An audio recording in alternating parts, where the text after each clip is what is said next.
کس درخت کے لکڑی سے یہ بنا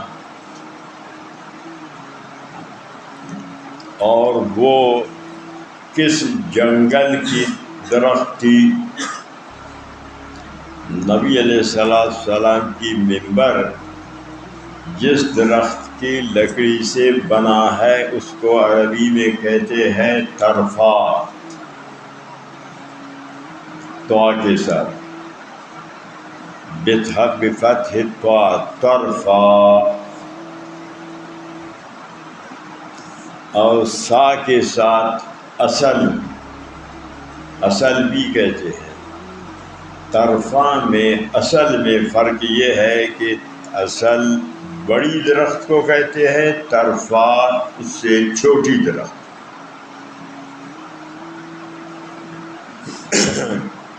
اردو میں اس کو جاؤ کہتے ہیں،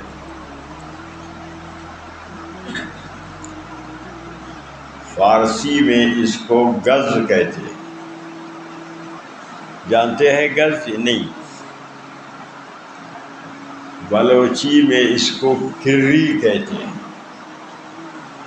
کری، پشتو میں پتہ نہیں۔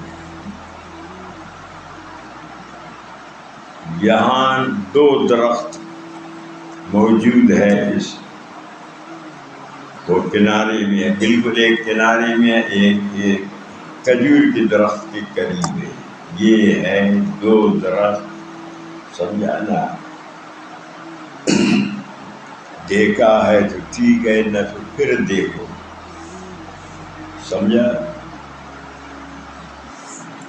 میرا بھی تمنا تھا کہ یہاں یہی درخت لگائیں، لیکن لگانے کے بغیر خود بخود یہ دو درخت یہاں لگ گئی، خود بخود۔ تو یہ جاؤ کا درخت جنگلی درخت جنگلات میں خود بخود، ایک تو قسم ہے کہ ہاتھ سے لوگ اس کو لگاتے ہیں، وہ بہت اونچا جاتا ہے۔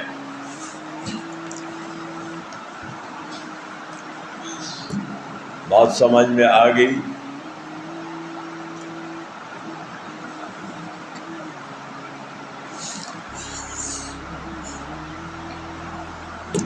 بات سمجھ میں آ رہی ہے یا نہیں؟ خوب اچھی طریقے سے سمجھ۔ اور یہ درخت غابہ جنگل کی درخت کہ مدینہ منورہ میں غابہ ایک جگہ ہے، وہاں جنگل کا نام ہے، اس میں جنگلی درختیں بہت سے ہیں، تو اس غابہ جنگل کا یہ درخت ہے۔ تو اس وجہ سے کہ نبی علیہ السلام کی منبر اس سے بنی ہے تو مجھے اس درخت سے محبت ہے۔ آپ کو بھی محبت رکھنا چاہیے کہ نبی علیہ السلام کی نسبت، منبر کی نسبت۔